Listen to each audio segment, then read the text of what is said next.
Hello students, welcome to my channel. आज हम फिर से क्लास 7th का जो चैप्टर नंबर 5 है एसिड्स बेसिज एंड सॉल्ट्स ये करेंगे। तो इसमें हम 5.4 से न्यूट्रलाइजेशन इन एवरीडे लाइफ से शुरू करते हैं, क्योंकि इससे पहले वाले टॉपिक्स हमने पहले वाली वीडियोज में कवर कर लिए हैं, जिनका लिंक डिस्क्रिप्शन बॉक्स में दिया हुआ है और मेरे चैनल पे ये सभी वीडियोज आपको मिल जाएंगे और वहाँ से आप इन वीडियोज़ को देख लेना, आपको चैप्टर अच्छे तरह से समझ में आ जाएगा। तो अब हम पढ़ेंगे न्यूट्रलाइजेशन इन डेली लाइफ, एवरीडे लाइफ। तो हमने क्या पढ़ा था कि न्यूट्रलाइजेशन क्या होता है? वह रिएक्शन जिसमें एसिड और बेस को मिलाया जाता है तो वो एक दूसरे के इफ़ेक्ट को ख़त्म कर देते हैं, तो उसे न्यूट्रलाइजेशन रिएक्शन या न्यूट्रलाइजेशन प्रोसेस बोला जाता है। तो यहाँ पर हमने पढ़ा था देखिए, the reaction between an acid and a base is known as neutralization. और एसिड्स और बेसिज एक दूसरे के इफेक्ट को ख़त्म कर देते हैं और जो भी प्रोडक्ट बनता है वो न्यूट्रलाइज होता है, मतलब वो सॉल्ट बनता है जो कि एसिड्स और बेसिस से मिलकर बना है, तो वो न्यूट्रलाइज होता है। Salt and water are produce in this process with evolution of heat, और उसके साथ हीट भी निकलती है। तो ये हमने पहले काफ़ी अच्छी तरह से पढ़ा था। अब हम न्यूट्रलाइजेशन रिएक्शन का या न्यूट्रलाइजेशन प्रोसेस का एवरीडे लाइफ में यूज़ पढ़ते हैं। तो ये पहला यूज है इसका इनडाइजेशन। जब कभी हमारे पेट में एसिडिटी हो जाती है, क्योंकि हमारे स्टमक में पहले से ही हाइड्रोक्लोरिक एसिड होता है और मसालेदार खाना खाने से हमारे पेट में जो एसिड है वो ज़्यादा हो जाता है। तो हाइड्रोक्लोरिक एसिड किस लिए होता है, पहले तो ये देखते हैं।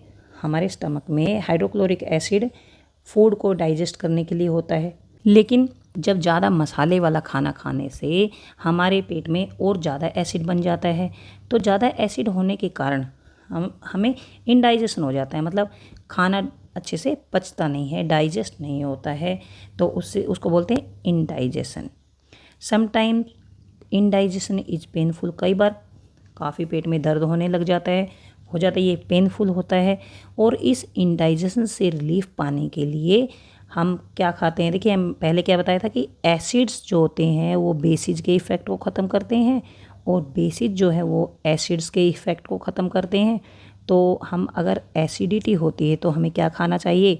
हमें बेस खाना चाहिए, क्योंकि एसिड्स के इफ़ेक्ट को कौन ख़त्म करेगा? बेस ख़त्म करेगा।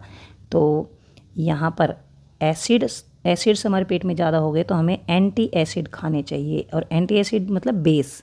तो बेस का नाम है मिल्क ऑफ मैग्नीशिया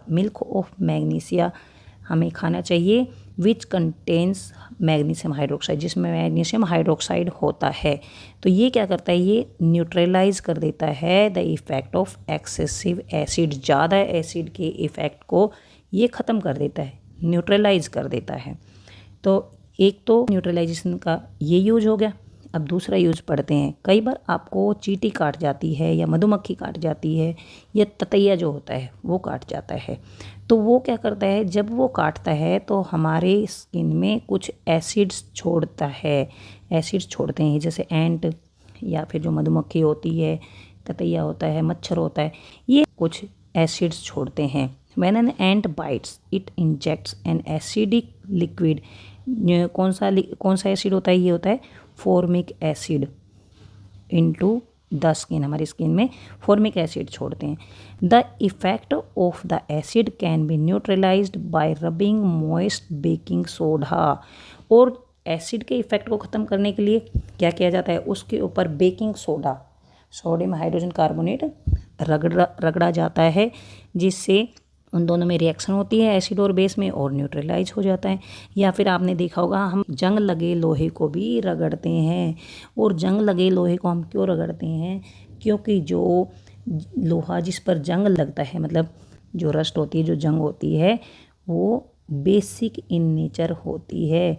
तो इसलिए आपने कई बार किया भी होगा कि जैसे मधुमक्खी ने काटा, लोहे की कोई पत्ती ली जंग लगी हुई, और वो हम उस जगह पर रगड़ देते हैं जहाँ पर मधुमक्खी ने काटा है या चींटी ने काटा है।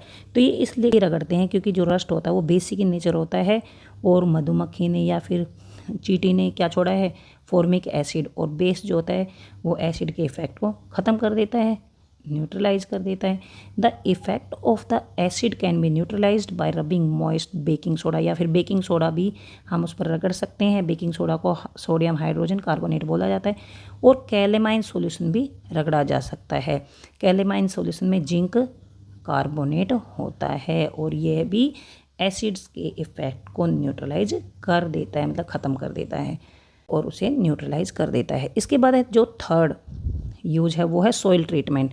कई बार ज़्यादा केमिकल फर्टिलाइजर्स यूज करने से सॉइल जो है वो एसिडिक हो जाती है और प्लांट्स उसमें अच्छी तरह से ग्रो नहीं कर पाते हैं, और कई बार बेसिक भी हो सकती है। ज़्यादा केमिकल फर्टिलाइजर्स ऐसे अगर डालेंगे जिनमें बेस ज़्यादा होता है तो जो सॉइल है वो बेसिक भी हो सकती है। तो जब सॉइल एसिडिक होती है, when the soil is too acidic, जब सॉइल एसिडिक होती है तो उसमें क्या डालेंगे हम, बेस डालेंगे। और बेस क्या है, क्विक लाइम, कैल्शियम ऑक्साइड। तो ये कैल्शियम ऑक्साइड हम सॉइल में डाल देंगे, या फिर स्लेक्ट लाइम कैल्शियम हाइड्रोक्साइड, मतलब कैल्शियम ऑक्साइड जो होता है उसका पाउडर वो छिड़क देंगे खेतों में, या फिर कैल्शियम हाइड्रोक्साइड मतलब उसमें पानी घोलकर, कैल्शियम ऑक्साइड में पानी घोलकर और उसका स्प्रे बनाकर तब खेतों में छिड़क देंगे। तो ये होता है बेस, और ये एसिडिक जो सॉइल होती है उसको ठीक कर देता है, क्योंकि ये एसिड्स के इफेक्ट को ख़त्म कर देता है। और अगर सॉइल बेसिक हो तब क्या करेंगे हम, तो सॉइल अगर बेसिक होती है तो उसमें हम कंपोस्ट छिड़क देंगे, मतलब जो खाद होती है जो इनसे गोबर से या पेड़ पौधों के वेस्ट से बनती है, प्लांट्स के वेस्ट से जो खाद बनती है वो ऑर्गेनिक मैटर कहलाती है, क्योंकि वो ऑर्गेनिक सब्सटेंसेस से, ऑर्गेनिक मैटर से बना है। क्योंकि प्लांट्स जो होते हैं या एनिमल्स होते हैं इनके वेस्ट से ये ऑर्गेनिक मैटर बनती है, मतलब खाद बनती है। तो प्लांट्स और एनिमल्स तो नेचुरल होते हैं, नेचुरल जो होते हैं उनको ऑर्गेनिक बोला जाता है। तो जब सॉइल बेसिक होती है तो उसमें ऑर्गेनिक मैटर डाल देते हैं या खाद उसमें ऐड की जाती है, और ये बेसिस से रिएक्शन करती है और उसके इफेक्ट को न्यूट्रलाइज कर देती है, मतलब सॉइल के बेसिक नेचर को न्यूट्रलाइज कर देती है। Organic matter releases acids which neutralize the basic nature of soil. तो ये हो गया इसका थर्ड यूज। अब आते हैं फोर्थ यूज पर।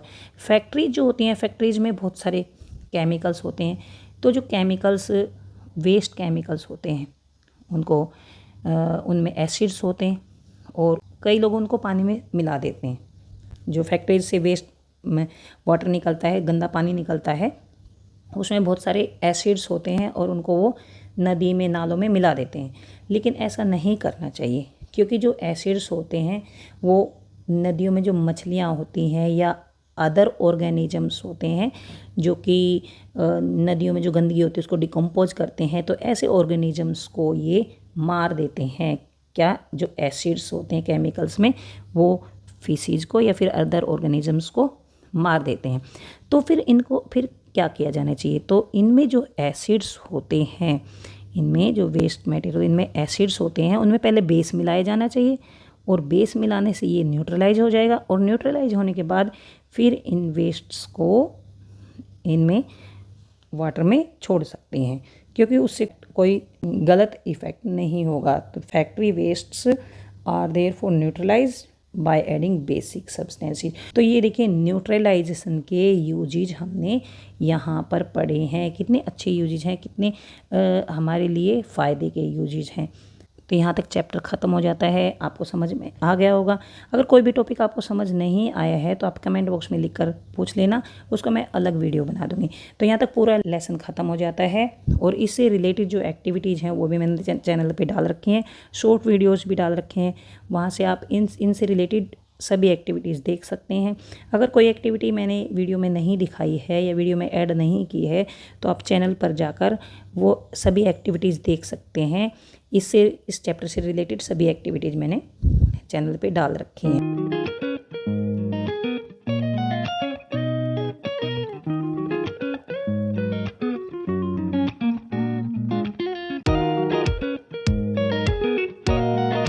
तो यहाँ तक समझ आ गया होगा। अगर समझ आ गया है please subscribe my channel, share to your friends, like. कुछ समझ नहीं आया है तो कमेंट बॉक्स में लिखकर पूछ सकते हैं।